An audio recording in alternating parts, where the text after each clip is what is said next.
ప్రభునామమున మహిమ కలుగును గాక. మన ప్రియ రక్షకుడు ప్రభు అయిన యేసుక్రీస్తు వారి దివ్యమైన నామమున చేరువచ్చిన ప్రియులందరికీ నా హృదయపూర్వక ప్రేమ వందనాలండి. మనము ప్రాముఖ్యమైన సమయానికి చేరుకున్నాం. ఆయన మనల్ని ఎంతగానో ప్రేమించి ఆయన కృప ద్వారా మనకి దినాలని ఈ లోకంలో ఉండటానికి పొడిగిస్తూ ఆయన సన్నిధానంలో చేరి ఆయన మాటలు వినడానికి, ఆయన శరీర రక్తాలలో పాలు పంపులు పొందడానికి దేవుడు మనకు అనుగ్రహించే ఈ కృపా మహదైశ్వర్యాన్ని మనం పొందుకోవడానికి దేవుడు మనకు అనుగ్రహించిన కృపను బట్టి ఆయన్ని ఎంతగానో కృతజ్ఞతాస్తుతులు చెల్లించబద్ధులమై ఉన్నాం. ప్రియులారా, ప్రకటన గ్రంథము 3వ అధ్యాయం 7-8 వచనాలు. ప్రకటన గ్రంథము, ప్రవచనాల గ్రంథము, యోహాను రాసిన ప్రవచనాల గ్రంథం 3వ అధ్యాయం 7-8 వచనాలు నేను చదువుతున్నాను. ఫిలదెల్ఫియాలో ఉన్న సంఘము దూతకు ఇలాగ వ్రాయుము: దావీదు దాలపు చెవి కలిగి ఎవడను వేయలేకుండా తీయువాడును, ఎవడను తీయలేకుండా వేయనాడనైనా సత్యస్వరూపియగు పరిశుద్ధుడు చెప్పు సంగతులేమనగా, నీ క్రియలను నేను ఎరుగుదును, నీకున్న శక్తి కొంచెమై ఉండినను నీవు నా వాక్యమును గైకొని నా నామము ఎరుగననలేదు. ఇదిగో తలుపు నీ ఎదుట తీసి ఉంచి ఉన్నాను, దానిని ఎవడను వేయనేరడు. దేవుడు తన వాక్యాన్ని దీవించునుగాక. వాక్య సహాయార్థం ప్రార్థన చేసుకుందాం. అందరూ త్వరలో ఉంచి ప్రార్థనలు ఏకీపించవలసిందిగా మనవి చేస్తున్నాం. మమ్మల్ని మిక్కిలిగా ప్రేమించిన మా ప్రియ పరలోకపు తండ్రి, జీవంగలైన జీవాధిపతి యేసుక్రీస్తు, నీ ఘనమైన నామములకు అపరంచి పాదములకు వేలాది స్థుతులు స్తోత్రములనైనా గడిచిన కాలంతో కాచి రక్షించి మరొక దినాన్నిచ్చి పరిశుద్ధ దినం, ప్రభు దినం నీ పాసందులో చేరి నీ బల చుట్టూరు వలి మొక్కల వలె నేను ఆత్మతో సత్యంతో ఆరాధించే దినానికి మమ్మల్ని నడిపించి నీ సన్నిధానంలో చేరి నీ యొక్క బల చుట్టూరు నాయన వలివ మొక్కల వలె నిన్ను నాయన మరి నీ యొక్క శరీర రక్తాలను నాయన మరి మేము జ్ఞాపకం చేసుకుంటూ మరణ పునరుద్ధానాలని జ్ఞాపకం చేసుకుంటూ వివేచించి తిని త్రాగడానికి మీరు మాకు అనుగ్రహించిన గొప్ప తరుణాన్ని బట్టి వేలా స్తోత్రములైనా మరి ఒక సమయానికి నాయన మీరు మమ్మల్ని అందరిని చేర్చి ప్రభువా నీ వాక్యాన్ని వినటానికి నీ యొక్క మహిమైశ్వర్యాన్ని ఎట్టితో తెలుసుకోవడానికి జ్ఞానం ప్రత్యక్షత గల మనస్సు మాకు అనుగ్రహించి నాయన మరి మర్మమైన సంగతులు, సంగముల కోసం సంగతులు ఆత్మ ద్వారా మీరు వినిపిస్తుండగా నాయన వాటిని మేము గైకొని ఆ రీతిగా జీవించడానికి మత్స్యమైన నది జీవము చేత మెరింగివేయబడినట్లు నాయన మరి మేము ఆత్మ ద్వారా ఎదురు చూస్తున్న ఈ యొక్క జీవితాన్ని నాయన మరి మీరు మెండైన దీవెనలతో, ఆశీర్వాదాలతో, అద్భుతాలతో, ప్రవచనాలతోనూ ప్రత్యక్షతలతోనూ నింపమని, చేరువచ్చిన ప్రతిబిడ్డాన్ని మీరు జ్ఞాపకం చేసుకోనమని, మీరే మహిమా ఘనత ప్రభావములు పొందమని ప్రభువైన యేసుక్రీస్తు నామమున అతి వినయంగా వేడి ప్రార్థన చేయుచున్నాము తండ్రి, ఆమేన్. మంచిది ప్రియులారా, ఈ యొక్క వచనాన్ని మనం బేస్ చేసుకొని 2 వారాల నుంచి ధ్యానిస్తున్నాం. దేవుని వాక్యం అనగా దేవుని నామం అని రెండో ఒకటే కదా. దేవుని నామము, దేవుని వాక్యము అది కొలస్సీయులకు రాసిన పత్రిక 1వ అధ్యాయం 5వ వచనంలో మనం గమనించినట్లయితే ఆ యుగయుగములలో తరములలో మరుగు చేయబడిన మర్మము అంటున్నాడు దేవుడు. ఆ మర్మాన్ని మహిమ నిరీక్షణ ఉన్న దేవుడు మన దేహమందు ప్రత్యక్షపరచబడమే దేవుడు మనకు అనుగ్రహించిన ఆత్మానుభవం. ప్రియులార, ఆత్మానుభవం చేత మనం నడిపించాలని అంటే ఖచ్చితంగా మొదట మానవుడు ఏమై ఉండాలి? జీవంలోకి రావాలి ప్రియులార. అలా రాని పక్షంలో అది వేస్టే అవుతుంది. మొదట మానవుడు జీవంలోనికి రావాలి. జీవంలోకి రావాలని అంటే క్రీస్తు యేసుని తన సొంత రక్షకుడిగా అంగీకరించబడాలి ప్రియులారా. ఎవరైతే వారు అంగీకరిస్తారో వారందరూ దేవుని కుమారులుగా పిలువబడతారు. ఆత్మతో నడిపింపబడడానికి అవకాశం ఉంది. కాబట్టి ఎందరైతే ఆత్మ చేత నడిపింపబడతారో వారందరూ కూడా ఏమై ఉన్నారని ఉంది? దేవుని కుమారులై కుమార్తెలై ఉన్నారు. కుమార్తెలు కూడా కుమారులే ప్రియులారా. మీకు గత వారంలో కూడా వాక్యం తీసి చూపించాం. దేవుని యొక్క సంకల్పం అది సంఘముగా మనమందరము కూడా దేవుడు కుమారులుగానే చూస్తున్నాడు. అందులో స్త్రీ లేదు, ఏ భేదము లేదు, గ్రీసు దేశస్థుడని లేదు, యూదుడని లేదు, పురుషుడని లేదు, స్త్రీ అని లేదు, మనమందరము కూడా దేవుని కుమారులమే. కాబట్టి నేను కుమార్తెను కదా, నాకు కాదులే అనుకోవడానికి ఉందా? వీలు లేదు ప్రియులారా. మనం కూడా అందరము కూడా దేవుని కుమారునిగా, నూతన పురుషునిగా దేవుడు చూస్తున్నాడు. నూతన సృష్టిగా చేయబడిన వారము నూతన కుమారునిగా దేవుడు మనకి నవీన పురుషునిగా దేవుడు తను సంఘముగా ఆవిర్భవించుకున్న పరిస్థితి మనకందరూ బాగుగా ఎరుగువారం ప్రియులారా. కాబట్టి సంఘము కొరకు ఆత్మప్రభు చెప్పు సంగతులు, సంఘము కొరకు సంగతులు మనము నేర్చుకుంటున్నాం. కొన్ని వచనాలు మరి ఒకసారి నేర్చుకొని మనం ఏర్పాటు విషయమైన ధ్యానంలో ఆగిపోయాం. ఈ సంగతుల విషయం నేర్చుకోవాలంటే ఖచ్చితంగా దేవుని మర్మమైన క్రీస్తు మనకు స్పష్టంగా అగుపడాలి ప్రియులారా. అటు అగుపడిన పక్షంలో మనం విశ్వాస మర్మం గైకోలేం. విశ్వాస మర్మము గైకొన్న పక్షంలో మనం ఆ జీవం ఏంటో, ఆ మహిమ నిరీక్షణ ఏంటో, మనకు ఆ జ్ఞానము దేవుడు మనకు అనుగ్రహించలాగన మనము వాక్యాన్ని ధ్యానిద్దాం. ఈ 8వ వచనంలో మనం చూసినట్లయితే, నీకున్న శక్తి కొంచెమే ఎండినను నీవు నా వాక్యము గైకొని నా నామము అనలేదు అనేది మనం ఏమనుకున్నాం? ఆత్మానుభవం అని అనుకున్నాం. ఆయన వాక్యాన్ని, ఆయన నామాన్ని మనం ఎరిగేది కేవలం వాక్యం నాకు తెలుసు, లేకపోతే ఆయన నామము అన్నిటికంటే పైనామము, ఇవన్నీ మనం హృదయపూర్వకంగా స్తుతులు చెల్లించేటప్పుడు ఆయన్ని ఎరిగి మనము చెల్లించడం ద్వారా మనకు తెలుసుకోవాల్సిన జ్ఞానం ప్రియులారా. దాన్ని కొలసీలు రాసిన పత్రిక మరొకసారి చదువుకుందాం. 1వ అధ్యాయం 25వ వచనాన్ని మరొకసారి చదువుకుందాం. కొలసీలు రాసిన పత్రిక 1వ అధ్యాయం 25వ వచనం. నూతనంగా రక్షింపబడిన బిడ్డలు మరి ఎక్కువగా ఈ విషయాల మీద లక్ష్యం ఉంచండి. ఆత్మానుభవం అనేది మీరు త్వరగా కలగడానికి దేవుడు అనుగ్రహించబోవు ఈ యొక్క తరుణాన్ని వినియోగించుకోండి ప్రియులారా. చదువుతామా? కొలస్సీయులకు రాసిన పత్రిక 1వ అధ్యాయం 25వ వచనం. దేవుని వాక్యమును అనగా యుగములలోను తరములలోను మరుగు చేయబడి ఉన్న మర్మమును సంపూర్ణముగా ప్రకటించుటకు మీ నిమిత్తము నాకు అప్పగింపబడిన దేవుని ఏర్పాటు ప్రకారము నేను ఆ సంఘమునకు పరిచారకుడనైతిని. అన్యజనులలో ఈ మర్మము యొక్క మహిమైశ్వర్యం ఎట్టిదో అది అనగా మీ యందున్న క్రీస్తు మహిమ నిరీక్షణయై ఉన్నాడు. చాలు ప్రియులారా. దేవుని వాక్యం ఆ ఏర్పాటును బట్టి మరుగు చేయబడిన మర్మం, ఆ మర్మము ఇప్పుడు అంటే రాబో యుగములలో దేవుడు కనపరచు కృపా మహదైశ్వర్యం, దాన్నే కృప యొక్క ఏర్పాటు అని అంటున్నాడు.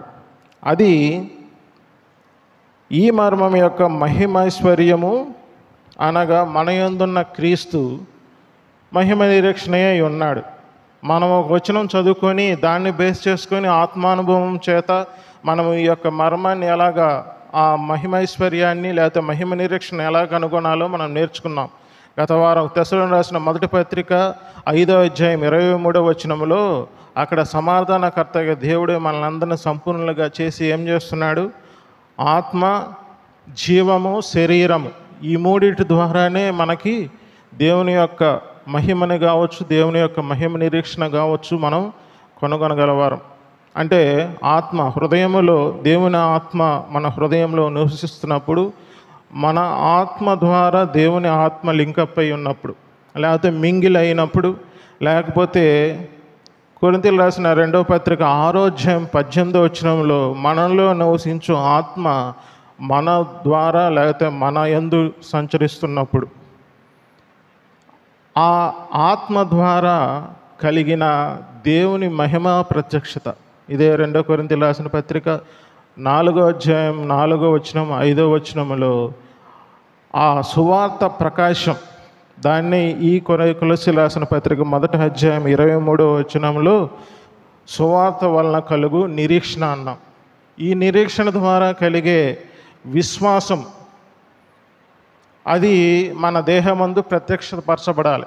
కొరింథీయులకు రాసిన 2వ పత్రిక 4వ అధ్యాయం 10-11 వచనాలు. ఎప్పుడైతే ఆ దేహమందు ప్రత్యక్షపరచబడమే మనలో కలిగే ఆత్మానుభవానికి సంపూర్తి అయినట్టు. ఆ ఆత్మానుభవం కలగాలంటే మధ్యలో ఏముంది? ఖచ్చితంగా మనస్సు ఉంది ప్రియులారా. ఈ మనస్సు ద్వారా మనం ఆ మహిమ నిరీక్షణ ఎట్టిదో, ఆ విశ్వాసం ఎట్టిదో తెలుసుకోవడం ద్వారా దేవుడు మనకి బయలుపరచబడతాడు. ఇది మనం వినడానికి కొద్దిగా కష్టంగానే ఉంది. ఖచ్చితంగా అది ఆచరిస్తేనే మనకు అనుభవం అవుతుంది ప్రియులారా. నేను మరలా చెప్తున్నాను, హృదయంలో ఉన్న లేకపోతే ఆత్మలో ఉన్న ఆత్మ కలిగే వాక్యం కావచ్చు, లేకపోతే ఆ మహిమ, దేవుని మహిమ ప్రత్యక్షత, అదే క్రీస్తు మహిమ. కొరింథీయులకు రాసిన 2వ పత్రిక 4వ అధ్యాయం 4వ వచనం మరొకసారి చదవండి అన్న. కొరింథీయులకు రాసిన 2వ పత్రిక 4వ అధ్యాయం 4వ వచనం.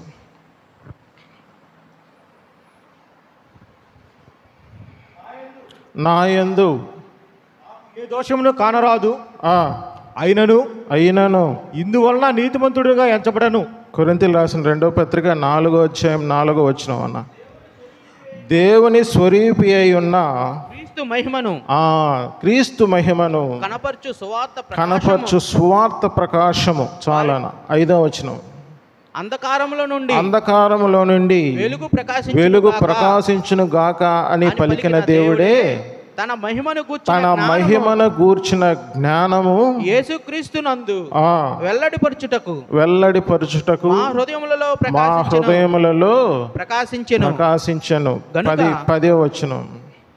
యేసు యొక్క జీవము మా శరీరమందు ప్రత్యక్షపరచబడుటకై యేసు యొక్క మరణానుభవమును మా శరీరమందు ఎల్లప్పుడూ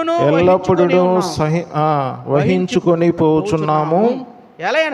ఏలయనగా యేసు యొక్క జీవము కూడా మా మధ్య శరీరమందు ప్రత్యక్షపరచబడినట్లు సజీవులమైన మేము ఎల్లప్పుడూ యేసు నిమిత్తము మరణమునకు అప్పగింపబడుచున్నాము.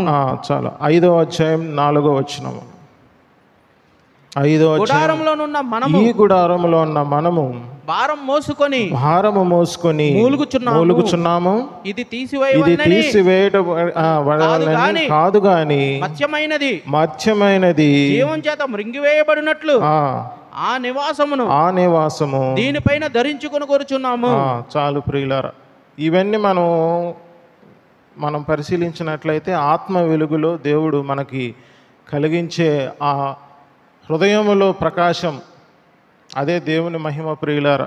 మీరు జాగ్రత్తగా వినండి, ఖచ్చితంగా దేవుడు మీకు బయలుపరుస్తాడు. దాని ద్వారా కలిగే అన్ని అనుభవాలు దేవుడు మీతో పంచుకున్నప్పుడు మీకు కలిగే సంతోషం అంతా ఇంత కాదు ప్రియులారా. క్రూషియల్ టాపిక్ ఇది. ఇక్కడే దేవుడు విషయంలో మనము భ్రమపరచబడి ఆత్మచేత జీవించే అనుభవాన్ని మిస్ అయిపోయి ఆ శరీర సంబంధులుగానే మిగిలిపోతున్నాం. తద్వారా మనము స్వాస్యాన్ని, దేవుని మహిమని, ఆ మహిమ నిరీక్షణని మనం అందుకోలేకపోతున్నాం ప్రియులారా. నో డౌట్ మనమందరం దేవుని కుమారులమే. ఆత్మ, మన యందున్న ఆత్మలో పరిశుద్ధాత్మ దేవుడు నివాసం ఉన్నాడు. ఎప్పుడు ఉన్నాడని అంటే దేహ విమోచన దినం వరకు ఇక్కడే ఉంది ప్రియులారా. ఆయన మన చేత ముద్రింపబడిన ఆత్మ మనకు చెప్పు సంగతులు మనము ఆత్మ ద్వారానే మనం వివేచించినట్లయితే ఖచ్చితంగా మనకి బోధపడతాయి. కాబట్టి ధ్యానాంశమందు లక్ష్యముంచండి, ఖచ్చితంగా దేవుడు మీకు బయలుపరుస్తాడు ప్రియులారా. ఈ యొక్క సువార్త ప్రకాశము మన హృదయంలో ప్రత్యక్షపరిచిన తర్వాత జీవము చేత ఈ మహిమ నిరీక్షణ ఏంటిదో ఆ మహిమ నిరీక్షణ మన హృదయంలో ఉన్న ప్రకాశాన్ని ద్వారా శరీరంలో సాక్షాత్కరించాలి, లేకపోతే ప్రత్యక్షపరచబడాలి ప్రియులారా. కాబట్టి ఎప్పుడైనా సరే మత్స్యమైన ఈ దేహము, దాన్నే రోమీయులకు రాసిన పత్రిక 8వ అధ్యాయం 11వ వచనంలో, చావునకు లోనైన ఈ శరీరము ఆత్మ ద్వారా దేవుడు జీవింపచేస్తున్నాడు. దానినే మనము ఇప్పుడు 5వ అధ్యాయం 4వ వచనం చెప్పిన రీతిగా జీవము చేత మిరింగివేయబడుతుంది. ఒకనాడు వస్తుంది ఖచ్చితంగా. ప్రతి మానవుని యొక్క ఈ చావునకులోనైన శరీరము, అది మర్చత ఉన్న శరీరాన్ని క్షయమైనది, అక్షయతను ధరించుకోవడానికి జీవము చేత మిరింగివేయబడుతుంది.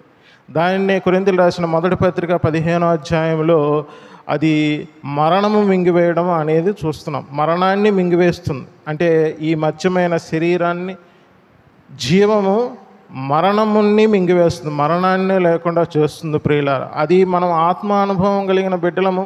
అది ఆల్రెడీ దేవుడు మన కోసం సిద్ధపరిచాడు.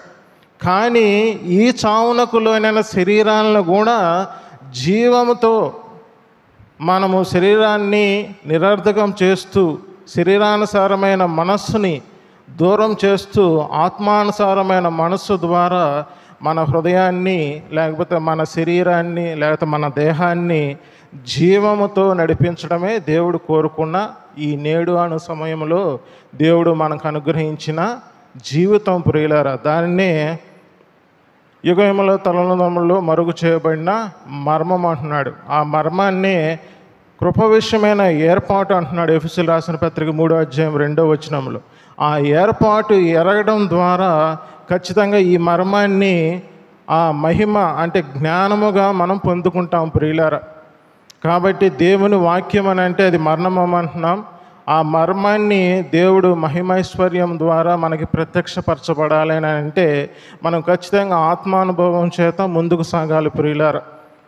ఈ యొక్క జ్ఞానము లేకపోతే ఆ మహిమ లేకపోతే మర్మము మనకు ఎలాగ ప్రత్యక్షపరచబడుతుందని అంటే కొన్ని వచనాలు మనం చదువుకుందాం. ప్రకటన గ్రంథం 1వ వచనం 20వ వచనం ఒకసారి చదివినట్లయితే మనకు అది జ్ఞానం ఏ విధంగా వస్తుందనేది మనకు తెలుస్తుంది. మొదట ప్రకటన గ్రంథం 1వ అధ్యాయం 1వ వచనం 20వ వచనం చదవండి. యేసుక్రీస్తు తన దాసులకు కనపరచుటకు దేవుడు ఆయనకు అనుగ్రహించిన ప్రత్యక్షత, దేవుడు ఆయనకు అనుగ్రహించిన ప్రత్యక్షత, ఈ సంగతులు త్వరలో సంభవింపబోయినవి. ఇది మనం గమనించినట్లయితే దేవుడు మనకు అనుగ్రహించే ప్రత్యక్షత అది సంభవించబోవు సంగతి ప్రియులారా.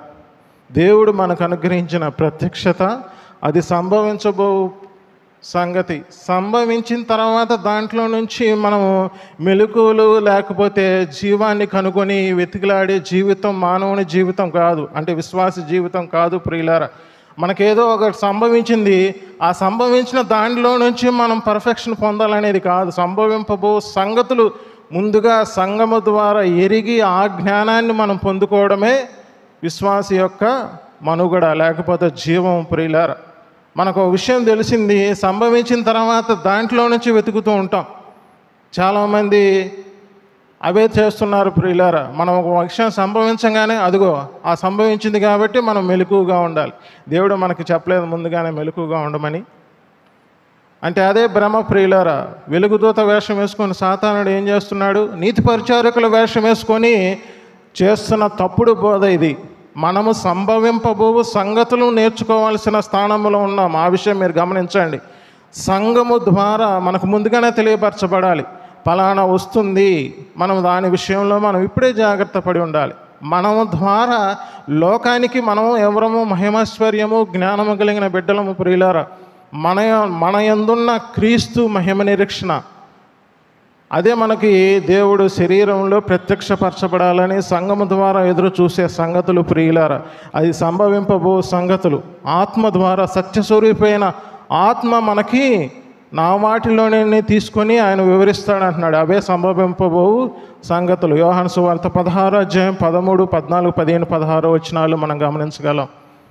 ఆయన క్రీస్తులో ఉన్న వాటినన్నిటినీ సంభవింపబో సంగతులు కదా. మనం ఆదికాండం 49వ అధ్యాయం 1వ వచనంలో కూడా ఎవరు ఆశీర్వదిస్తున్నాడు? యాకోబు వారి యొక్క 12 గోత్రాలని ఆశీర్వదిస్తూ ముందు కలబో సంగతుల గురించి నేను ఈరోజే మిమ్మల్ని ఆశీర్వదిస్తున్నాను అని అంటున్నాడు. అని అంటే మన జీవితం ఆశీర్వాదకరమైన జీవితం, అది సంభవింపబో సంగతులు నేర్చుకోవాలి. కానీ సంభవించిన తర్వాత దాంట్లోని జ్ఞానం వెతికి నేర్పే సంగతులు కాదు ప్రియులారా. సంఘము కొరకు సంగతులు, సంఘమును గూర్చిన సంగతులు సంఘము ద్వారానే మనకి వెల్లడవుతూ ఉంటాయి. ఎందుకనంటే దేవుడు అది అనాదికాల సంకల్పం అలానే నిర్ణయించాడు ప్రియులారా. కాబట్టి సంఘము ద్వారా జ్ఞానము సర్వలోకానికి కూడా అది జ్ఞానముగా పెరడి వెళ్ళాలి. దేవుడు కోరే జ్ఞానం అదే. 20 వచనం చదవండి ఒకసారి. కాగా నీవు చూచిన వాటిని ఉన్న వాటిని వీటి వెంట కలగబోవు వాటిని అంటే సంభవింపబో సంగతులు అంటే అవే అన్నమాట. కలగబో వాటిని అనగా నా కుడి చేతిలో నీవు చూచిన 7 నక్షత్రములు గూర్చిన మర్మమును ఆ 7 సువర్ణ దీపస్తంభముల యొక్క సంగతియు వ్రాయుము అంటున్నాడు. ఇక్కడ కలిగబోవు అంటే సంభవింపబోవు అన్నీ కీడులా మేలులా? సంఘానికి సంభవింపబోవు సంగతులన్నీ మేలులే ప్రియులారా. కీడుల కోసమైతే మనం మహిమ నిరీక్షణగా, దేవుని యొక్క ఆశీర్వాదముగా క్రీస్తు మనలో సర్వసంపూర్ణుడిగా నివసించాల్సిన అవసరం లేదు. మన యందు మహిమ నిరీక్షణగా సాక్షాత్కరించాల్సిన అవసరం లేదు ప్రియులారా. మనలో మన జీవితంలో కలగబోవు సంగతులన్నీ వ్యర్థాలే అయితే, లేకపోతే దుఃఖభరితమైనదే అయితే మనము సంఘముగా నివసించుట దేవుని విషయంలో అనవసరం ప్రియులారా. కాబట్టి సంభవింపబో సంగతులు అవి కలిగేవా, మనంతట మనం తెచ్చుకునేవా? చెప్పండి. అవి కలిగేదా, మనంతట మనం తెచ్చుకునేదా? వెలుగు కలిగిందా, దేవుని వాక్యం కలిగిందా, మనంతట మనం తెచ్చుకున్నామా? చెప్పండి. మీకు నేను చెప్పే వాక్యం అర్థమవుతుందా? మాటలు అర్థమవుతున్నాయా? కలగవలసిన సంగతుల్ని మనం ఏం చేస్తున్నాం? శరీరం ద్వారా పొందుకోవాలని చూస్తున్నాం. అదే మనం ఏర్పాటులో ఉన్న లోపం ప్రియులారా. ఏర్పాటులో ఉన్న లోపం అదే. అది ఎరిగితే ఆ చిన్న లాజిక్ అంటాం కదా, అది తెలిస్తే అబ్బా ఇంతేనా, ఇంత చిన్న సంగతి నేను తెలుసుకోలేక జీవితాన్ని ఎంత వ్యర్థం చేసుకున్నానా అనే మాట ఖచ్చితంగా వస్తుంది ప్రియులారా. ఆ చిన్న విషయాన్ని పట్టుకోండి, ఏర్పాటును పట్టుకోండి. ఆ కృప విషయమైన ఏర్పాటు, అది మర్మము, అది మన శరీరం ద్వారా సాక్షాత్కరించాలంటే ఖచ్చితంగా మన మనస్సు అనేది ఏమై ఉండాలి? అదే పునాది మీద కట్టబడాలి ప్రియులారా.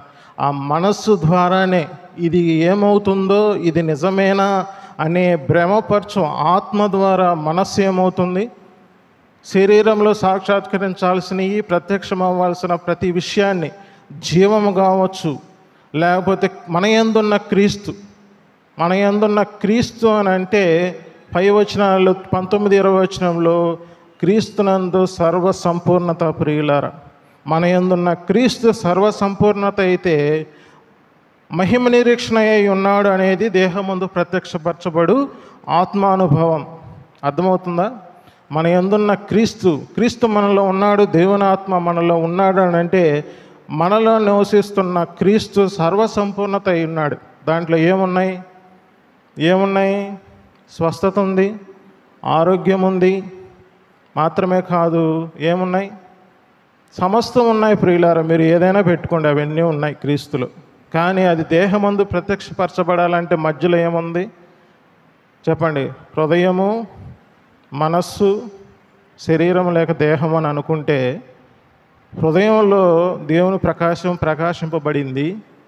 మనస్సును దాటి దేహమందు ప్రత్యక్షపరచబడాలంటే ఆ విశ్వాస మర్మము మనస్సాక్షి ద్వారా ఏమపడాలి? గ్రహించాలి. విశ్వాస మర్మము ద్వారా మనస్సాక్షి ఒప్పుకుంటేనే నువ్వు ఒప్పుకుంటావు. అంతే కదా, మనం అంటూ ఉంటాం కదా, లోక సామెత ఉంది, గుర్రాన్ని ఏటి దాకా తీసుకొస్తాం, అది తాగాలంటేనే తాగుతుంది, లేకపోతే ఏమ్మా తాగదు కదా. క్రీస్తు అయినా సరే నిన్నెందుకు పాపం చేయకుండా పాపం ఎలాగ చేయకూడదు అనేది నీకు ఇచ్చాడు, పాపం చేస్తే ఏంటో నీకు ఇచ్చాడు, పాపం ద్వారా కలిగే స్థితి జీవం ద్వారా కలిగే స్థితి ఇచ్చాడు. డిసైడ్ చేసుకోవాల్సింది ఎవరు? నువ్వు నేనే ప్రియులారా. లేకపోతే దేవదూతలకు ఇవ్వని ఆ ధన్యత మనకి ఎలాగ దేవుడు ఇచ్చినట్లు అవుతుంది చెప్పండి కదా. ఇవన్నీ కాకుండా దేవుడు మనిషిని సృష్టించి దేవుణ్ణి మంచిగానే ఉంచవచ్చు కదా అని అంటే అలాగానే కదా మనల్ని ఉంచింది. మొదట దేవుడు ఆదాముని ఎలా ఉంచాడు చెప్పండి. ఆ స్వేచ్ఛ ఇవ్వకపోతే రోబోట్స్కి మనకి తేడా ఏముంది? దేవుడు ఒక రోబోని సృష్టించితే దేవుని ప్రేమ ఎలా అది తెలుసుకుంటుంది. ఇప్పుడు మనం ఒక డివైస్కి ఇన్స్ట్రక్షన్స్ ఇస్తాం, సిస్టానికి ఇన్స్ట్రక్షన్స్ ఇస్తాం. అది కూడా రూపించడానికి ఒక ప్రోగ్రామ్ ఉండాలి, లేకపోతే అది డబ్బా పెట్టే. ఆ ఇన్స్ట్రక్షన్స్ ఇచ్చినప్పుడు మనం ఇన్స్ట్రక్షన్స్ ఇచ్చిన దాన్ని బట్టి అది ప్రవర్తిస్తుంది ఖచ్చితంగా. దాని ద్వారా నువ్వు ఏ ఇన్స్ట్రక్షన్స్ ఇస్తే అది అలాగా మసులుకుంటూ ఉంటుంది. అలాంటప్పుడు ఆ డబ్బా పెట్టికి లేకపోతే ఆ ఇన్స్ట్రుమెంట్కి మనకి తేడా ఏముంది? లేకపోతే ఆ రోబోట్కి మనకి ఎలా తేడా ఉంది? మరి నిన్ను అంత దేవుడు ప్రేమించి నిన్ను మానవునిగా తన స్వరూపమందు సృష్టించుకొని దేవుడు జీవించమని చెప్తుంటే మనం ఏమవుతున్నాం? దేహమందు జీవము ఖచ్చితంగా ప్రత్యక్షపరచబడట్లేదు. ఈ చావులకు లోనైన శరీరాలు అని దేవుడు సహానుభవం కలిగిన వాడుగా ఉండి ప్రధాన యాజకుడిగా మన కోసం సంభవింపవు సంగతులన్నీ లేకపోతే జరిగే సంగతులన్నీ మేలులే అని తెలుపుతుంటే మనం ఇంకా ఎలా ఉన్నాం? నాకన్నీ ఇలానే జరుగుతున్నాయి అని అంటున్నాం ప్రియులారా. మరి నాకన్నీ ఇలానే జరుగుతున్నాయి అని అంటే అది నీ జ్ఞానం, మనుషుని జ్ఞానం ప్రియులారా. మనం దేవుని మర్మము అది కలిగేదని ఎందుకు అంటున్నామని అంటే కొరింథీయులకు రాసిన మొదటి పత్రిక 2వ అధ్యాయం ఒకసారి చూడండి అన్న. కొరింథీయులకు రాసిన మొదటి పత్రిక 2వ అధ్యాయం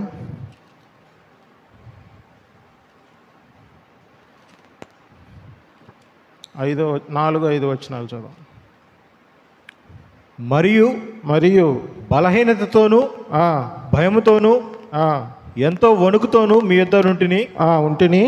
మీ విశ్వాసము మనుషుల జ్ఞానము ఆధారం చేసుకొనక దేవుని శక్తిని ఆధారం చేసుకొని ఉండవాలని నేను మాట్లాడినను స్వార్థ ప్రకటించినను జ్ఞానయుక్తమైన తీయని మాటలను వినియోగింపక పరిశుద్ధాత్మయు దేవుని శక్తియు కనపరచు దృష్టాంతములనే వినియోగించి పైన చూడండి. మనుషుల జ్ఞానము ఆధారం చేసుకొనక ఏంటది? విశ్వాసం మనుషుల జ్ఞానం ఆధారం చేసుకుంటే ప్రత్యక్షమయ్యేది దేహమందు ప్రత్యక్షమయ్యేది ఏంటి? జీవం ప్రత్యక్షమవుతుందా లేకపోతే మరణం ప్రత్యక్షమవుతుందా? అంటే శరీరానుసారంగా ప్రవర్తిస్తామా ఆత్మానుసారంగా ప్రవర్తిస్తామా? మీరే క్వశ్చన్ వేసుకోండి. మరి ఆ జీవము దేవుని జ్ఞానాన్ని శక్తిని ఆధారం చేసుకొని ఆత్మ ద్వారా పరిశుద్ధాత్మని ఎందుకు కనపరచు దృష్టాంతాలే మనకి దేవుడు కనపరుస్తున్నాడు ప్రియులారా. తీయని మాటలు కాదు, కళ్ళగొల్లి కబులు కాదు, ముసలమ్మ ముచ్చట్లు కాదు, నిష్పరజమైన నిరర్ధక తత్వ జ్ఞానము కాదు. కేవలం దేవుని జ్ఞానము మనకు బయలు వెళుతుండగా మనకి మన హృదయంలో విశ్వాసము అది దేవుని జ్ఞానం ఆధారం చేసుకున్నట్టయి ఉంది. అవన్నీ చదువుతూ వస్తే మనకి ఇంకా గ్రహింపునొస్తుంది. 10-11 వచనాలు చూడండి అన్న. మనకైతే దేవుడు వాటిని తన ఆత్మ వలన బయలుపరిచి ఉన్నాడు. ఆత్మ అన్నిటినీ దేవుని మర్మములు కూడా పరిశోధించుచున్నాడు. ఒక మనుషుని సంగతులు అతనిలో ఉన్న మనుషాత్మకే గాని మనుషుల్లో మరి ఎవనికి తెలియను. అలాగే దేవుని సంగతులు అని అంటే వాక్యమైన మర్మం. దేవుని సంగతులు అంటే వాక్యమైన మర్మము, సంభవింపబో సంగతులు, అవే సువార్త వలన కలుగు నిరీక్షణ, లేకపోతే దేవుని వాక్యము, దేవుని నామము, మహిమ నిరీక్షణ. ఇవన్నీ దేవుని సంగతులే ప్రియులారా. ఆ సంగతులు దేవుని ఆత్మకే గాని మరి ఎవనికి తెలియవు. దేవుని వలన మనకు దయచేయబడిన వాటిని దయచేయబడాల్సినవా దయచేయబడినవా చెప్పండి? దయచేయబడినవి మనకి అవన్నీ కూడా దేవుడు ఆల్రెడీ సర్వసంపూర్ణతగా మన యందున్న క్రీస్తు. ఏం చెప్పాను? సర్వసంపూర్ణత అన్నాను. మన యందున్న క్రీస్తు అనగానే నాలో ఉన్న సర్వసంపూర్ణత అని మీరు గుర్తెరగాలి ప్రియులారా. మీకు అందరికి డోరేమాన్ తెలుసా? డోరేమాన్ కార్టూన్ నెట్వర్క్లో వస్తుంటుంది. Nobita Doraemon. నోబితాకి సహాయకారిగా ఒక రోబోట్ ఉంటుంది డోరేమాన్ అని. డోరేమాన్కి ఇక్కడ కడుపులో ఒక సంచి ఉంటుంది. ఎరుగుదరా? మీరు అందరు నవ్వుతున్నారు. ఆ సంచిలోంచి అన్నీ తీస్తూ ఉంటుంది. ఇది ఏం తీస్తూ ఉంటుంది? సమస్తము తీస్తుంది. అది అవసరమైతే పెద్ద పెద్ద వస్తువునే తీసేస్తుంది అది. మరి ఆ విధంగా క్రీస్తు మన హృదయంలో ఉన్నాడు, ఒక సంచిలాగా ఉన్నాడు ప్రియులారా. ఉదాహరణకు చెప్పాను. అంటే మనలో ఉన్న సర్వ సంపూర్ణత క్రీస్తుగా మన యందున్న క్రీస్తు ఉన్నప్పుడు దేవుడు ఇంకా మహిమ నిరీక్షణగా ఎందుకు మన దేహం ముందు ప్రత్యక్షం కాలేకపోతున్నాడు అని అంటే ఇది నిజమా? మనం మరి చిన్న ఆ కార్టూన్ నెట్వర్క్ని ఎంతో ఎంజాయ్ చేస్తూ చూస్తుంటాం. అది ఎలా వచ్చింది అని అంటే చిన్న పిల్లలమై చూస్తూ ఉంటాం, ఎంజాయ్ చేస్తూ ఉంటాం.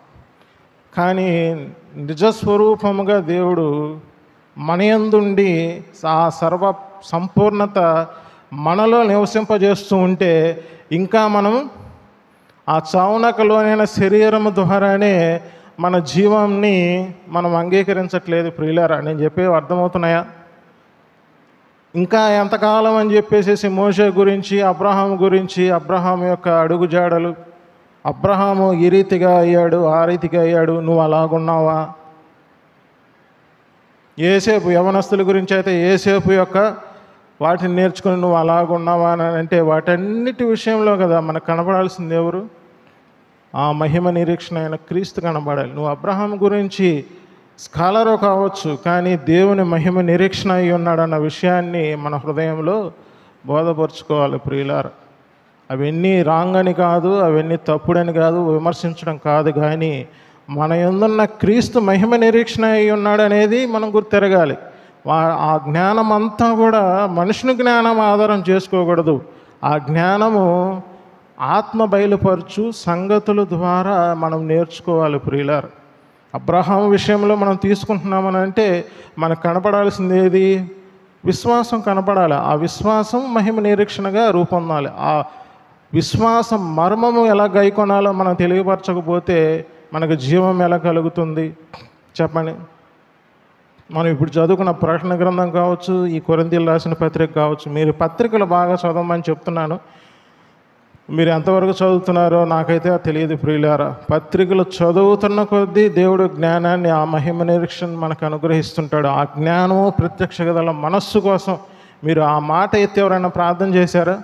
ఈ వారమంతము కూడా ఆ ఎఫెసీయులకు రాసిన పత్రిక 1వ అధ్యాయం 17వ వచనంలో మనకు ఆ మహిమైశ్వర్యం ఎట్టిదో మనకు కనపరచడానికి దేవుడు అనుగ్రహించే ఆ సువార్త ప్రకాశము మనం నోటితో ఒప్పుకోవడం ద్వారా మనకు కలిగి ఆ జ్ఞానము ప్రత్యక్షత గల మనస్సు ఎంతవరకు మీరు అపేక్షిస్తున్నారు ప్రియులారా? నాకెందుకులే, నేను ప్రతి వారం వచ్చి నేను ఆరాధనలో పాల్గొని వెళ్ళిపోతే చాలులే, దేవుడు నాకు పరలోక రాజ్యం ఇస్తున్నాడు కదా అని అనుకుంటున్నారా? మన యందున్న క్రీస్తు సర్వ పరిపూర్ణత అయితే నీవు ఆ రీతిగా దేహమందు ప్రత్యక్షపరచబడాలంటే ఇతరులకి. మరి యాకోబు పత్రికలో అదే అబ్రహాముని, ఆ వేసైన రాహాబుని చూపించి క్రియల ద్వారా ఏం చూస్తున్నాడు? విశ్వాసాన్ని చూపెడుతున్నాడు ప్రియులారా ఆత్మప్రభు. మనం మన దేహంలో, నా హృదయంలో క్రియలు, మా విశ్వాసం ఉంది, నేను దేహం ముందు ప్రత్యక్షపరచబడలేనని అంటే నువ్వు ఏదైతే ఆ మనస్సాక్షి ద్వారా నువ్వు సంభవించబో సంగతులు ఆ దేహంలో ప్రత్యక్షపరచబడాలని నోటితో ఒప్పుకోవడం ద్వారా కలిగే సంగతులు ప్రియులారా. మీరు నోటితో ఒప్పుకోకపోతే ఏది కూడా కలగదు. మీరు రక్షణ నోటితో ఒప్పుకోవడం ద్వారానే జరిగింది. అదే రక్షణ జరిగి కొనసాగింపు కూడా, ఆ జీవితం కూడా, ఆ జీవము కూడా నువ్వు నోటితో ఒప్పుకోవడం ద్వారానే కలుగుతుంది. నా హృదయములు లేకపోతే నా శరీరములో ఆరోగ్యం కలదు అని నోటితో ఒప్పుకుంటే వస్తుంది. నా శరీరమందు జీవం ప్రత్యక్షపరచబడాలి అని నోటితో ఒప్పుకుంటేనే వస్తుంది ప్రియులా, రాకపోతే రాదు. ఖచ్చితంగా చెప్తున్నాను, రాదు. ఎన్ని సంవత్సరాలు అనుకోండి, రాదు.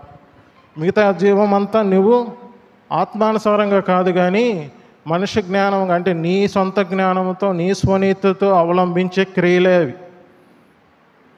ఖచ్చితంగా నీ క్రియలు నేను ఎరుగుతున్నాను అంటున్నాడు.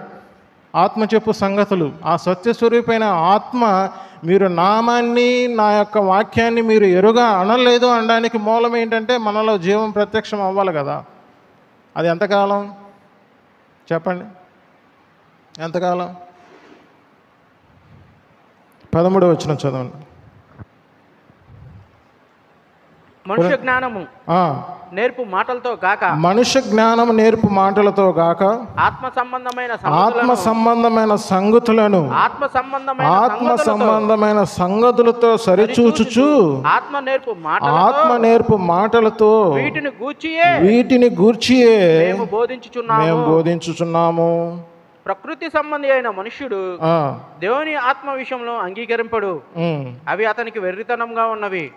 అవి ఆత్మానుభవం చేతనే వివేచింపదగును గనుక అతడు వాటిని గ్రహింపచాలడు. 16వ వచనం చదువు. ప్రభువు మనస్సును ఎరిగి ఆయనకు బోధింపగలవాడు ఎవడు? ఆయన బోధింపగలవాడు ఎవడు? మనమైతే క్రీస్తు మనస్సు కలిగిన వారమైతే మనం ఏమి ఎరుగుతామంటే, కొలస్సీయులకు రాసిన పత్రిక 3వ అధ్యాయం 4వ వచనం. ఎవరికైనా గుర్తుందమ్మా? మనకు జీవమైన క్రీస్తుని మనం గుర్తెరుగుతాం ప్రియులారా. ఆయన మహిమ నిరీక్షణ అయి ఉన్నాడని గుర్తెరుగుతాం. అదే సువార్త వలన కలుగు నిరీక్షణ. ఇదంతా దేని ద్వారా కలుగుతుంది? మీకు జ్ఞానం దేని ద్వారా వస్తుంది? అప్పుడు పౌలు భక్తుడికి ఆ కృప విషయమైన ఏర్పాటు దేవుడు దేని ద్వారా ఇచ్చాడు? ఈ జ్ఞానం దేని ద్వారా కలుగుతుందంటే సువార్త వలన కలుగుతుంది.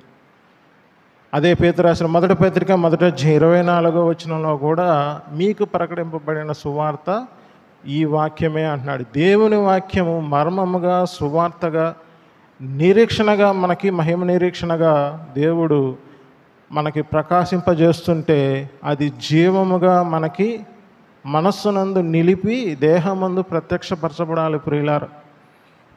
ఫలానా వ్యక్తి చూస్తున్నాడంటే ఆ నిదర్శనం అదండి అని చెప్పగలగాలి. ఫలానా వ్యక్తి ఇదండి అని చెప్పగలగాలి. లేకపోతే ఒక విశ్వాసిని చూస్తున్నప్పుడు క్రీస్తు మనస్సు కలిగిన వారమైతే ఖచ్చితంగా మనల్ని ఎవరిని ప్రజెంట్ చేస్తాం? క్రీస్తునే ప్రజెంట్ చేస్తాం. అతను ఫలానా విషయాల్లో కఠినంగా ఉన్నాడు అని అంటే క్రీస్తుని చూపిస్తున్నాడండి, అందుకనే ఆ రీతిగా ఉన్నాడని మనం చెప్పగలుగుతాం ప్రియులారా. ఇది మనుష్య జ్ఞానాన్ని ఆధారం చేసుకుంటూ వచ్చేది కాదు. లేకపోతే నేను అలా ఉండాలని చెప్పి నీకంత నువ్వు ప్రయత్నం చేస్తే కలిగేది కాదు ప్రియులారా. ఆ కృప విషయమైన ఏర్పాటు చూస్తారా? రోమీయులకు రాసిన పత్రిక 11వ అధ్యాయం 6వ వచనం, 6, 7 వచనాలు నేను ముగిస్తున్నాను. అది కృపచేతనైన ఎడల ఏకనో క్రియల మూలమైంది కాదు. 5 వచనం చదవండి, 5, 6 వచనాలు చదవండి. అయితే దేవోక్తి అతనితో ఏమి చెప్పుచున్నది? బయలుకు మోకాల్లోనని 7,000 మంది పురుషులను నేను శేషంగా ఉంచుకొని ఉన్నాను. అలాగుననే అప్పటి కాలమందు సైతము కృప యొక్క ఏర్పాటు చొప్పున శేషం మిగిలి ఉన్నది. అది కృపచేతనైన ఎడల ఇకను క్రియల మూలమైనది కాదు. కానీ ఎడల కృప కాకపోవును. ఇప్పుడు కృపా విషయమైన ఏర్పాటు అది క్రియల మూలమైనది కాదు అని మనకు అర్థమైపోయింది. ఎందుకు? ఇదే ఇక్కడ 9వ అధ్యాయం మనం 29, 30 వచనాలు గమనించినట్లయితే, వారు నీతి కారణమైన నియమము అది ఆత్మానుసారంగా కాక క్రియల మూలముగా వెంటాడారు. కాబట్టి వాళ్ళకి ఇంకా విశ్రాంతి లేకపోతే కృప విషయమైన ఏర్పాటు శేషం మిగిలింది. కాబట్టి ఆ కృప వారు మరలా తెలుసుకున్న సైతము ఆ భక్తిహీనత, యాకోబులో ఉన్న భక్తిహీనత ఇదే అధ్యాయంలో ఉంటుంది. ఆ భక్తిహీనత తొలగిన తోడనే ఆ కృప విషయమైన ఏర్పాటు వాళ్ళకి అర్థమవుతుంది. మన హృదయంలో కూడా ప్రకాశించే ఆ సువార్త ప్రకాశము మన జీవం అంటే మన మనస్సునందు మనం విశ్వాసం ఉంచడం ద్వారా శరీరమందు ప్రత్యక్షమవుతుంది ప్రియులారా.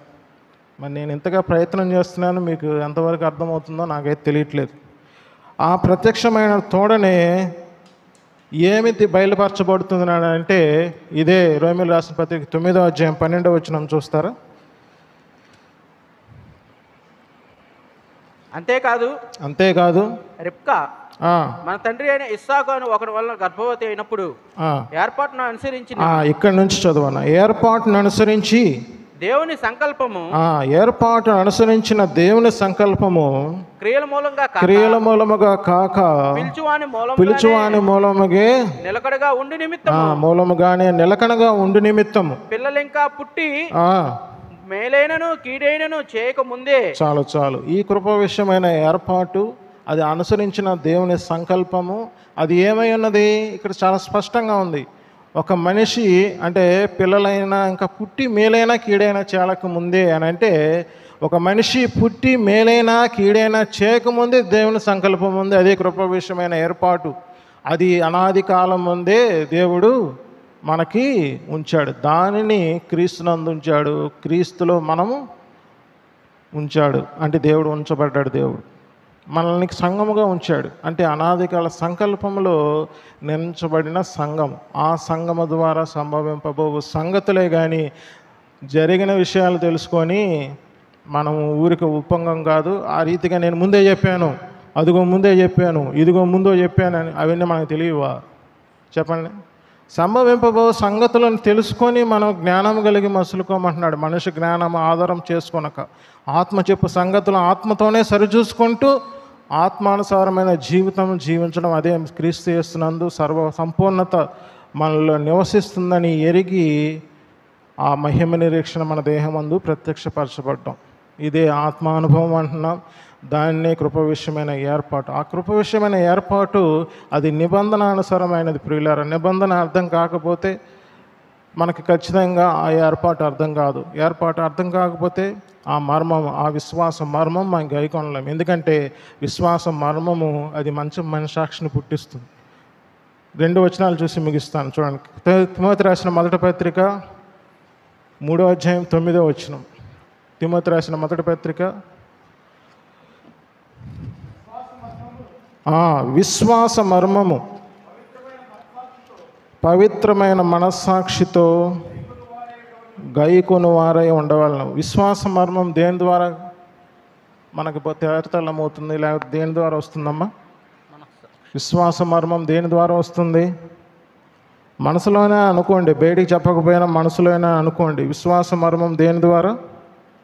పవిత్రమైన మనస్సాక్షి. మరి పవిత్రమైన మనస్సాక్షి మనం గైకోవాలంటే అది ఎట్లా? మరి పవిత్రమైన మనస్సాక్షి గైకోవడం అంటే ఏంటి? మళ్ళీ అది కూడా మళ్ళీ మనం చేయాలా? మన మనస్సు పవిత్రంగా ఉంచుకొని అంటుంటాం కదా, నిజంగా మారావా, నీ మనస్సు మార్పు చెందిందా అని మనం వాక్యాలు దంచుకొడుతూ ఉంటాం. మనస్సు మారడం అంటే ఏంటి అనేది కూడా మనం తెలుసుకోవాలి. మనం సువార్త నమ్మామని అంటే అదే మారు మనస్సు అన్న సంగతి మనకు తెలియబడాలి. ఆ మారు మనస్సు లేకపోతే ఆ మనస్సాక్షి పవిత్రత ఎలా కలుగుతుందనే తెలియాలి. అది కూడా కలిగేదే ప్రియులారా, మనం తెచ్చుకునేది కాదు. నేను ఒకప్పుడు సిగరెట్ తాగేవాడిని, నేను ఇప్పుడు తాగట్లేదు, అది మారు మనస్సు కాదు. నేను అప్పుడు బీడీలు తాగేవాడిని, లేకపోతే మందు తాగేవాడిని, లేకపోతే ఒకప్పుడు తప్పుడు పనులు చేసేవాడిని, ఇప్పుడు చేయట్లేదు అని అంటే అది కాదు మారు మనస్సు. అంటే నువ్వు నీలో ఉన్న సర్వ సంపూర్ణత క్రీస్తుని తెలుసుకోవడం, ఆ విశ్వాస మర్మం గైకొనడమే మనస్సాక్షి మారడం, మంచి మనస్సాక్షి రావడం ప్రియులారు. అది ఎలా కలిగింది మనకి? ఇవన్నీ చెప్పిన సంగతులే ఎప్పుడో 2021 నుంచి చెప్తూనే వస్తున్నాను మీకు. చూడండి, హెబ్రీయులకు రాసిన పత్రిక 9వ అధ్యాయం 14వ వచనం. రక్షింపబడిన బిడ్డల కోసం మరలా తెలియపరచబడుతుంది.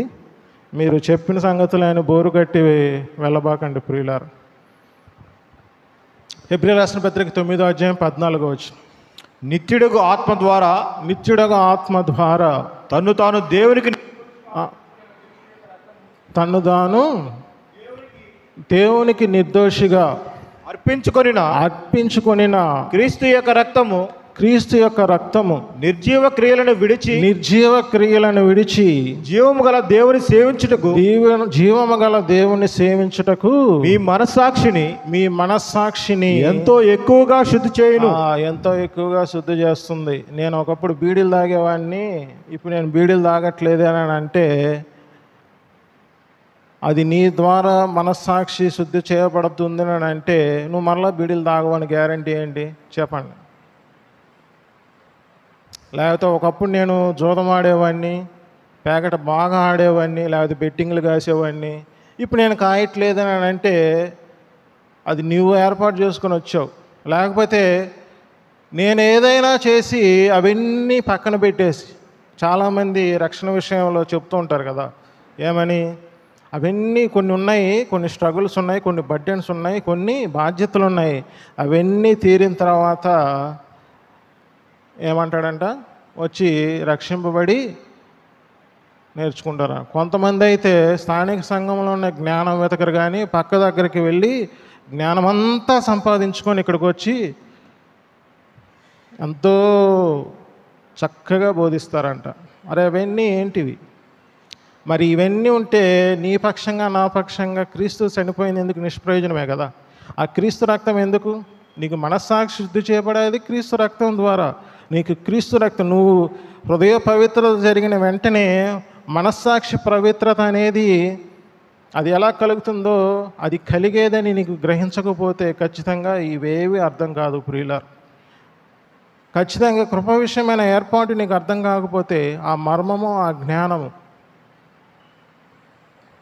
దాన్ని ఎంతగానో తెలుసుకున్న ఆ యోహాను సువార్త మనకి క్లియర్గా అర్థమవుతుంది. లూకా సువార్త అనుకుంటా, లూకా సువార్త 1వ అధ్యాయంలో అది రక్షణ జ్ఞానము ప్రియుల.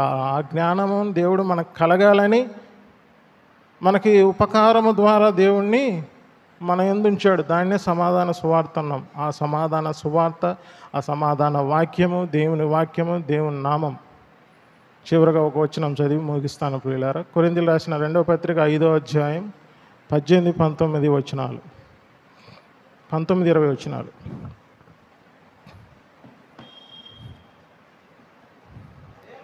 అదేమనగా వారి మీద మోపక క్రీస్తునందు లోకమును తనతో సమాధానపరచుకొనుచు ఆ సమాధాన వాక్యమును మాకు అప్పగించెను.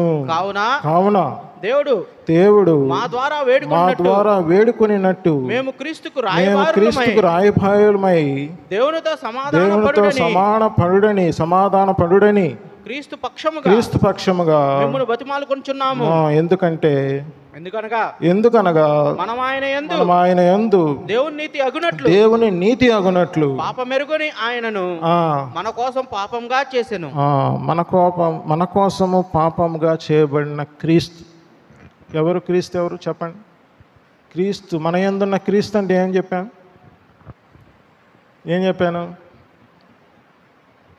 మరలా చెప్తాను, నెక్స్ట్ వారం గుర్తుపెట్టుకోండి.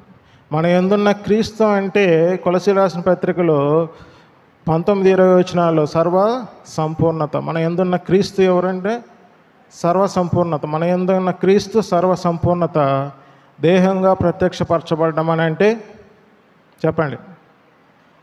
దేహమందు ప్రత్యక్షపడడం అంటే మహిమ నిరీక్షణ కలిగి ఉండడం అన్నమాట. మహిమ నిరీక్షణ. మన యందున్న క్రీస్తు అంటే సర్వ సంపూర్ణత. దేహముగా ప్రత్యక్షపరచబడడం అంటే ఆయన మహిమ నిరీక్షణ అయి ఉన్నాడని ఎరగటం. అదే ఇప్పుడు సమాధాన సువార్త, సమాధాన వాక్యం. దేవుడు మిమ్మల్ని దేవునితో సమాధాన పడాలని అంటే ఇంకా సమాధాన పడని వాళ్ళు చాలామంది ఉన్నారు, దేవుని ఎరగని వాళ్ళు చాలామంది ఉన్నారు. కాబట్టి దేవునితో సమాధాన పడండి. నూతన సృష్టిగా మనల్ని చేశాడనంటే సమాధాన పరచబడిన వాక్యమే. ఆ సమాధాన సువార్తే మనల్ని నూతన పురుషునిగా సృష్టించింది. ఈ నిరీక్షణ వలన మనం ఆత్మ ద్వారా ఎదురు చూసే సంగతులు, అదే విశ్వాసం ప్రియులారా. ఆ విశ్వాస మర్మము అది మనస్సాక్షితో మనం గైకొనాలి. ఆ మనస్సాక్షి, మంచి మనస్సాక్షి ఎలా వస్తుందని అంటే ఆయన రక్తము ద్వారా. పేతురు రాసిన 1వ పత్రిక 1వ అధ్యాయం 5, 6 వచనాలు మొదటి నుంచి చదవండి. మనకి దేవుడు ఆ రీతిగా ఎలాగ మనల్ని ఆ రక్త ప్రోక్షణ ద్వారా మన మనస్సాక్షి శుద్ధి చేయబడుతుంది. ఇది గ్రాంట్ కాదండి. ఈరోజు నా మనస్సాక్షి నీకు రేపు లేకపోతే ఖచ్చితంగా నువ్వు మనిషి జ్ఞానంతోనే వెంటాడుతావు, మనస్సాక్షిని కోల్పోతావు. వచ్చేది పాపజ్ఞప్తి గల మనస్సాక్షి. మొదట బలహీనమైన మనస్సాక్షి, తర్వాత పాపజ్ఞప్తి గల మనస్సాక్షి, తర్వాత పాపం చేస్తావు. ఖచ్చితంగా పాపం చేయలేను, నేను విశ్వాసిని కదా, నాకు పాపం చేయకుండా నాకు కలిగింది కదా అని నువ్వు అనుకుంటే నీ మనస్సాక్షి నిన్ను ఏం చేస్తుంది? మొత్తం చేస్తుంది ప్రియులారు. చేసేది మన మనస్సే. ఒక మనిషిని మీద అభిప్రాయాన్ని కలగజేసేదే మనస్సే. ఒక మనిషిని యొక్క లేకపోతే క్రీస్తుని ఎరగడం కూడా మనస్సే ప్రియులారా. ఆ మనస్సు కరెక్ట్గా ఆత్మతో లింకప్ అయ్యి ఆత్మానుసారంగా జీవించకపోతే మనలో ఏముండదు. ఆత్మానుసారమైన జీవితం ఏం కలుగజేస్తుంది? మనకి క్రమాన్ని ఇస్తుంది ప్రియులారా. ఆ క్రమమే దేవుని విషయమైన ఏర్పాటు, ఆ మర్మము, ఆ జ్ఞానము. అది మనకి అందరికీ కలగాలని దేవుడు ఏం చేస్తున్నాడమ్మా? మన కోసం విజ్ఞాపన చేస్తున్నాడు. మనందరినీ సర్వ పరిపూర్ణులుగా చేసిన తోడనే అనుగ్రహింపబడిన జీవితం ప్రియులారా అది. మీరు అది జ్ఞానాన్ని సంభవింపబో సంగతుల ద్వారా మనకి రాబోని మేలులే అని గుర్తెరిగి నువ్వు ఆ జీవితాన్ని జీవిస్తే అది నోటితో ఒప్పుకుంటే ఈరోజు కలిగే జీవితం. దేవుడు తన వాక్యాన్ని దీవించడం గాక. చిన్న ప్రార్థన చేస్తాం. అందరూ తలలో ఉంచండి, ప్రార్థనలో ఏకీభవించండి. మహిమ నిరీక్షణ ఉన్న మా ప్రియ పరలోకపు తండ్రి, జీవం కలిగిన నాన్న, జీవాధిపతి యేసుక్రీస్తు నీ ఘనమైన నామములకు అపరంజి పాదములకు వేలాది స్తుతులు స్తోత్రమునా. ఈ ఉదయకాల సమయంలో మీరు మాతో మాట్లాడిన మాటలకై నీకు వేలాది స్తుతులు స్తోత్రములు నాయన. అవును ప్రభువా, విశ్వాసం మర్మము మంచి మనస్సాక్షి ద్వారానే కలుగుతుంది. ఆ మంచి మనస్సాక్షి నీ యొక్క రక్తం ద్వారా శుద్ధి చేయబడుతుందని అతి పరిశుద్ధ స్థలంలో నాయనమ్మ ప్రవేశించిన క్రీస్తు రక్తము మా హృదయాలను, మా యొక్క మనస్సులను కడుగుతుండగా మంచి మనస్సాక్షి కలిగిన వారమై మనుష్య జ్ఞానముతో కాక ఆత్మ చెప్పు సంగతులతోనే మేము సరిచూసుకుంటూ ఆత్మ కలిగి సమాధాన సువార్తను మా హృదయాల్లో నిలుపుకొని ఆ సమాధానాన్ని కలిగించుకుంటూ ఆత్మ కలిగించు ఐక్యతను సమాధాన బంధము ద్వారా మేము సంఘముగా నిలబెట్టుకోవడానికి మా హృదయాలన్నీ మీరు కడగమని నాయన ఈ ఉదయకాల సమయంలో విన్నవారు, మరి లైవ్లో వినబోతున్నవారు, వినుచున్నవారు అందరినీ కూడా మీరు జ్ఞాపకం చేసుకొని నాయన మరి యొక్క సమాధాన బంధము చేత కలిగించు ఆత్మ ద్వారా కలిగించు ఐక్యతను మాలో నిలిపి సంఘముగా మరి మేము దేహమందు మహిమ నిరీక్షణ ప్రత్యక్షపరచబడి సువార్త ప్రకాశాన్ని వెలుగు నాయన మరి అందరికీ నాయన వెలిగింపబడే నిమిత్తం షాలేము సంఘం ఉండలాగున మీరు కృప చూపించి సహాయం చేయమని, మీరే మహిమ ఘనత ప్రభావం పొందమని మరి మహిమ నిరీక్షణ అయ్యున్న క్రీస్తు యేసు ప్రభునామమున అతి వినంగా వేడి ప్రార్థన చేయుచున్నాము తండ్రి. ఆమేన్.